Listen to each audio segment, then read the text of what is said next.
여러분께서는 지금 경제학자 곽수종이 보는 새로운 시사, 곽수종의 뉴스 정면 승부와 함께하고 계십니다. 네, 오늘 개봉한 영화 523군데 상영관에서 개봉을 했다고 들었습니다. 노무현입니다. 인데요.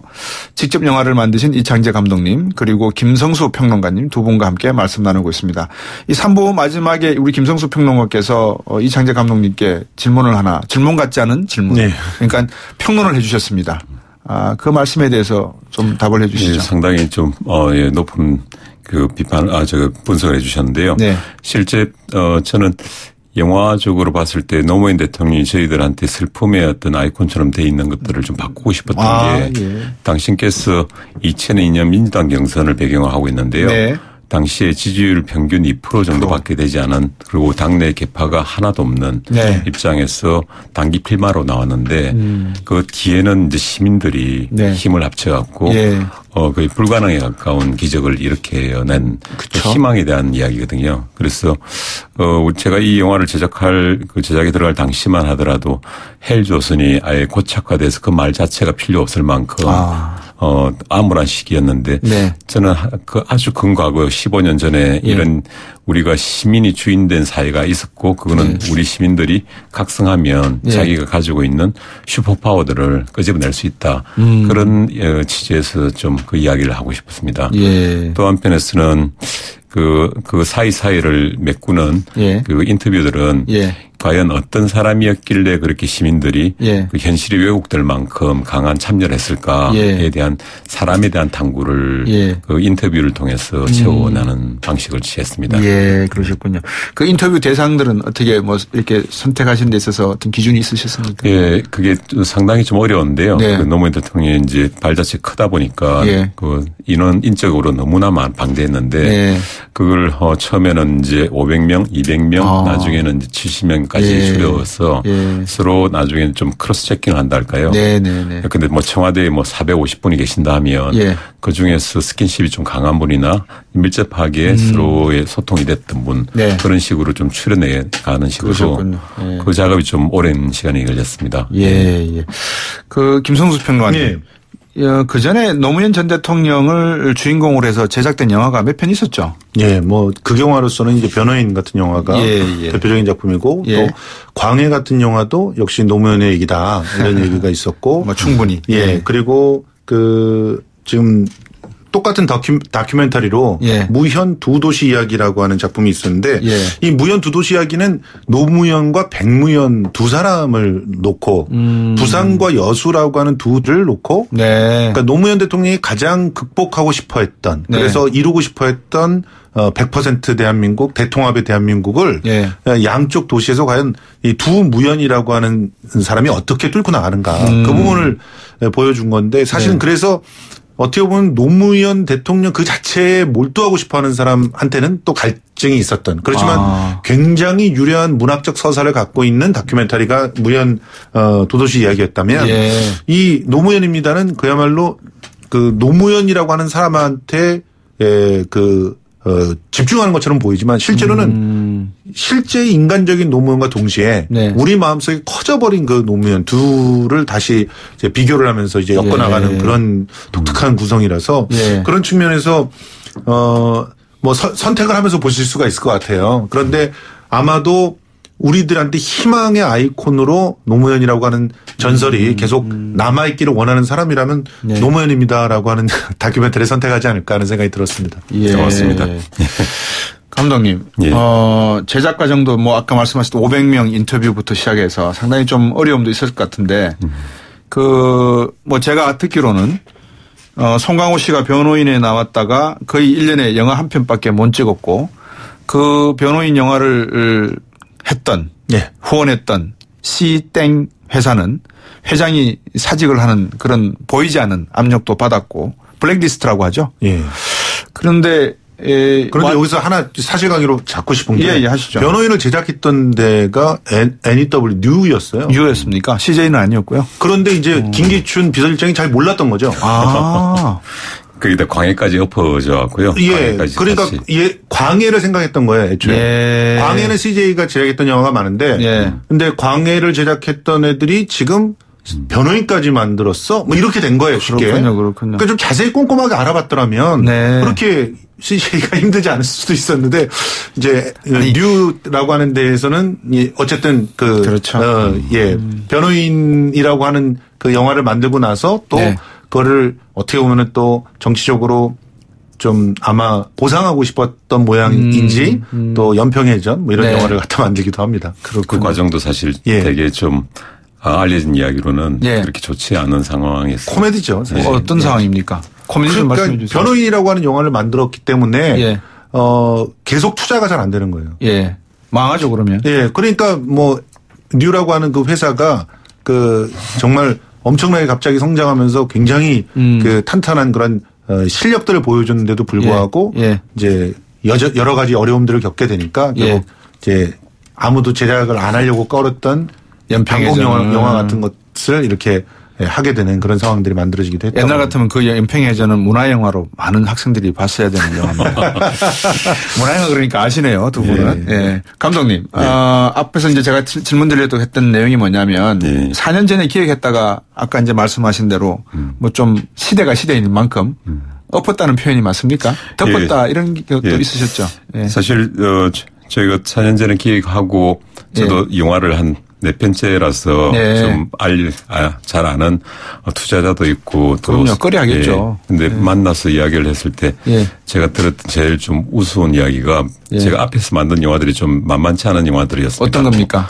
죽음에 대한 다룬 호스피스라든지 목숨이라고 하고 비구니 수행자를 다룬 길리에스라는 다큐라든지 뭐 무당을 다뤘다든지 그 이야기를 하시면서 감독님이 어떻게 이렇게 피해가시면서 제가 감독님이라면 뭐 유령이나 외계인을 찍지 노무현은 안 찍을 것 같다고 투정 못 받습니다. 개봉 못 합니다. 이 상식적으로 이런 분위기에서 그거는 좀 말이 안 된다고. 그럼 더 하고 싶죠 우리는 또.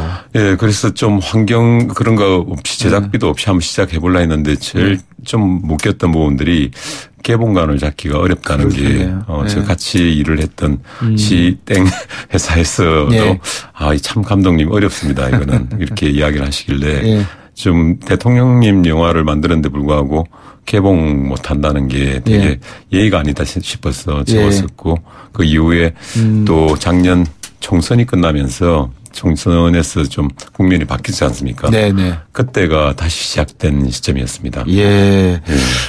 정권 교체가 안 되었다면 이 영화가 어떻게 됐을까 걱정도 좀 됩니다. 김성수 님. 개봉을 못하고 한 5년을 썩었을 수도 있는 그런 상황이죠. 실제 저희들은 그 목표가 사실 올 8주기 때는 그 노무현 대통령이 외롭지 않게 하자 이런 목표를 가지고 있었거든요. 그래서 상영이 안 됐을 거라고 저희들 예상까지 했고 안 되면 그 이 투자를 담당했던 PD분께서 온라인에 뿌리고 잠수를 타겠다고 했습니다. 그래서 뭐 영화계가 한 3년 정도 잠수 타다 보면 잊혀진다고 하면서 당신은 외국에 가 있겠다고까지 이야기를 할 만큼 좀 험악했죠 분위기가. 4051번님, 고인을 지나치게 미화하는 것도 역사 왜곡일 수 있습니다. 전직 대통령은 역사적으로 객관적으로 평가돼야 됩니다. 노무현입니다. 영화를 꼭 보시기 바라겠습니다. 보셔서 이 영화가 어떤 식의 렌즈를 노무현에게 인간 노무현에게 들이대고 있는지 우리 다 같이 한번 봤으면 좋겠습니다. 4204번님 맞습니다. 노무현이라는 이름만 들어도 지금도 눈물이 흐릅니다. 6976번님 왜 우리 국민들은 노무현이라는 이름 하나로 미안함과 그리움을 느끼는 사람들과 무조건 미워하고 배척하는 사람들 두 부류로 나눠질까요? 혹시 영화 제작하는 동안 사람들 만나서 인터뷰하시면서 그런 느낌 받으신 적은 없습니까? 6976번님 이 질문에 좀 답을 해 주셔도 될 것 같습니다. 예, 사실 제가 인터뷰한 분들은 대부분 다 노무현 대통령과 친소관계가 있는 분들이라서 그런 비판적 입장은 좀 적었는데 제가 영화를 시사를 좀 초청을 몇 번 했는데 그중에서는 여기서 정말 보고 싶어 하지 않는 그리고 아주 이를 악물고 당신 때문에 보러 갔긴 하지만 이런 시기까지 오신 분이 있었거든요.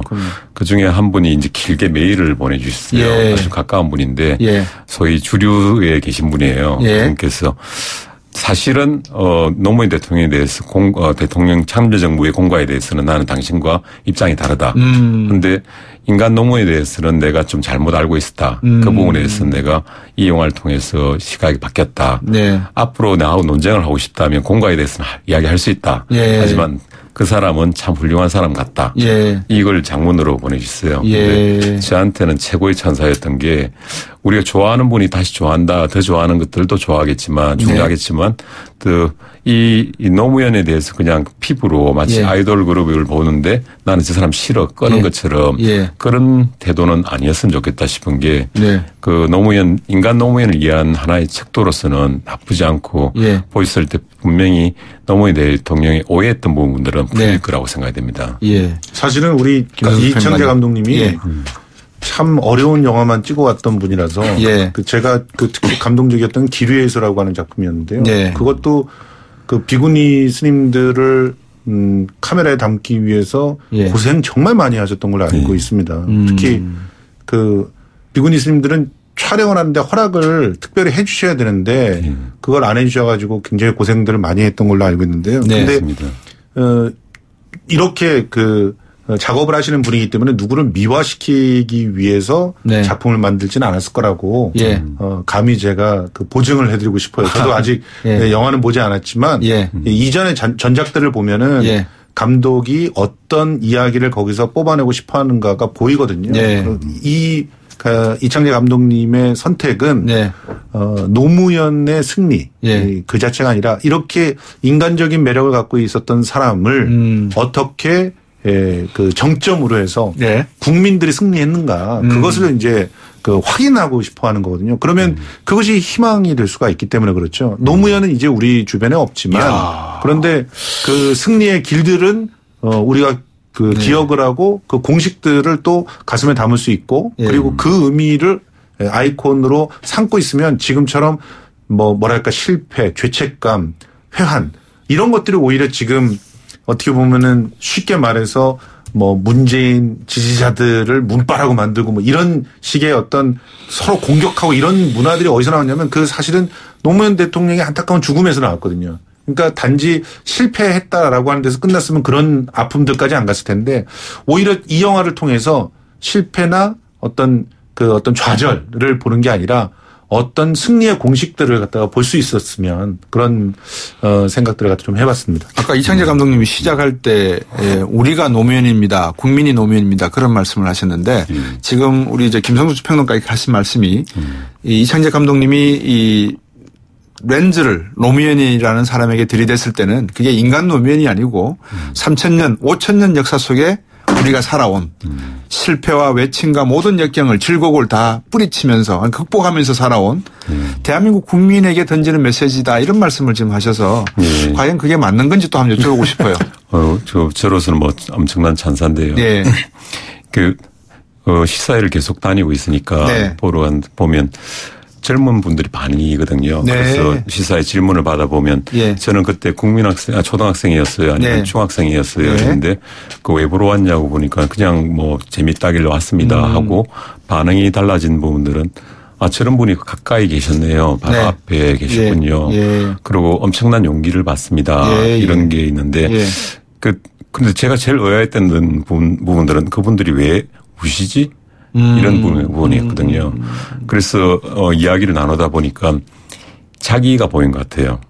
20대든 30대든 나이가 드신 분들에서 노무현을 통해서 자기가 추구했던 또는 간직하고 싶었던 고향 같은 그런 인간상이랄까요. 그걸 다각적으로 보이니까 거기서 감정이입이 되면서 눈물을 함께 흘리시는 그래서 노무현이라는 분 자체가 이렇게 우리가 우상화하고 또는 공과에 대해서는 엄밀할 수가 있겠지만 이 인물 자체가 가진 풍요로움은 충분히 누리도 좋을 만큼 참 좋은 인물이었다는 생각이 듭니다. 아까 500분 넘게 처음 인터뷰하셨다가 이제 줄여 나갔고 친소 관계가 많은 분들 인터뷰를 다 하셨다고 하셨는데 그 중에서 이제 마지막까지 남은 분들이 주변 39분 아니겠습니까? 그 중에 문재인 대통령도 포함되어 있습니까? 문재인 대통령은 그때 당시 후보셨는데요. 12월 초였죠 아마. 그분은 제일 오래 했었는데 제일 짧게 있습니다. 영화에서는. 왜 그렇습니까? 그건 영화를 보시면 아실 건데요. 그럼 말씀하지 마십시오 그러면. 평론가님께서 보시기에 김성수 평론가 보시기에 제가 어제 지하철로 집으로 가는 동안에 김진 의원 아시죠? 그분이 정규제 TV에 나오셔서 유튜브에 올린 동영상을 봤습니다. 예. 노무현이의 죽음에 대해서 나름대로 해석을 하더라고요. 예.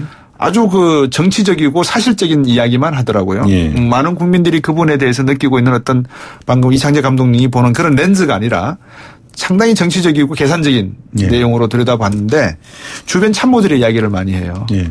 주변 참모들이 결국은 이분을 희생한 것이다. 예. 이렇게 이야기하는데 혹시 그런 내용들이 이 렌즈 안에 들어가면 어떤 효과를 가져올까요? 글쎄요. 그 렌즈로 또 평가할 수 있는 네. 그런 뭐 기회들이 또 있을 거라고 생각해요. 그런데 예. 그렇게 된다면 그것은 정확하게 정치 영화가 될 겁니다. 근데 지금 이 영화는 그러니까요. 제가 뭐 많은 리뷰들과 또 그 뭐 주변의 그 정보들을 갖다가 좀 봤지만 예. 정치 영화로 소비하는 분이 거의 없어요. 경선을 다루는데도 정치 영화로 소비를 안 하거든요. 그러니까요. 이것은 결국 우리 사회가 네. 지금 현재 굉장히 뭐 많은 것들이 그 아주 든든한 틀거리로 우리를 갖다가 이렇게 옥죄고 네. 있는 것들 있잖아요. 예, 그 예. 앞에서 많은 사람들이 그냥 좌절하고 포기하고 시도도 해보기 전에 그냥 네. 꺾어버리고 마는 것들이 많습니다. 예. 특히 저는 저희 딸들을 보면서 그런 생각을 많이 하는데 예. 우리 큰딸이 이렇게 그런 생각들 많이 해요. 뭔가 도전하기보다는 일단 지금 오늘 이 순간을 잘 견디는 그래서 이 순간의 그 어떤 만족을 좀 추구하기 위해서 어떤 선택들을 하는 모습들을 많이 예. 보는데 예. 그러다 보니까 우리가 흔히 꼰대처럼 예. 패기가 왜 이렇게 없냐. 도전해서 부딪혀봐야 되지 않냐. 이런 얘기를 한단 말이에요. 근데 네. 그게 얼마나 또 그들의 상황을 모르고 하는 그렇죠. 헛된 그런 강요입니까. 그런데 예. 차라리 이 영화를 한번 보여줬으면 좋겠다는 생각은 했습니다. 그 이창재 감독님 끝으로 예. 한번 이 영화는 어떤 영화다. 왜냐하면 이창재 감독님을 제가 이렇게 직접 뵈니까 길 위에서라고 하는 최백호 씨의 노래도 있습니다. 그 노래의 잔상과 아마 우리 이창재 감독님의 그 철학 약간 좀 오버래핑 되는 그런 측면이 있는데 이 영화를 어떤 식으로 봐야 된다. 또 뭐라 그럴까 다른 구체적인 상업적인 이야기는 제가 여쭤보지 않겠습니다. 왜 이 영화를 우리가 한 번씩은 들여다봐야 되는지 한번 설명해 주시죠. 예. 영화를 아마 처음 상영이 딱 시작되면 되게 좀 의아해하는 게 그 예. 안기부 직원이 나옵니다. 거기도 문재인 노무현 예. 대통령을 그 예. 변호사님을 사찰했던 직원이 예. 나와서 이야기를 하는데 예. 그분이 마지막에는 눈물을 흘리시거든요. 그렇군요. 이게 한 사람이 한 사람이 감화되고 나중엔 친구가 되어가는 과정까지를 보여주는데 그 정도로 어떤 위치에 있는 사람이라 하더라도 네. 설사 적이라 하더라도 인간으로 보려고 했던 노력들이 예. 당신 삶에서 막 묻어나오거든요. 예. 저는 1년 넘게 이 작업을 해보면서 예. 당신에 대해서 느꼈던 부분들이 인간의 좀 참모습 같은 것 당신이 정치라는 굉장히 혼탁한 세계에 들어왔어도 결국 자기의 인간이란 실존이 뭔데 뭘 지켜내야 되는데 이 부분들을 끝까지 고민하셨고 그 고민의 결과들이 어떤 뭐 다른 결과로도 때로 나오기도 했는데 그런 것들이 참 깊었던 것 같습니다. 예. 오늘 말씀을 듣고 보니까 불가에서 말하는 화두 중에 제일 많이 나오는 화두가 있습니다. 너는 눕고 나는 화두인 것 같습니다. 아마 그 말씀을 렌즈에 담아내신 것 같습니다. 좋은 흥행 성적 기대도 하고요. 저도 영화 꼭 한번 보도록 하겠습니다. 오늘 말씀 감사합니다. 고맙습니다. 이창재 감독님, 김성수 평론가님 감사합니다. 고맙습니다.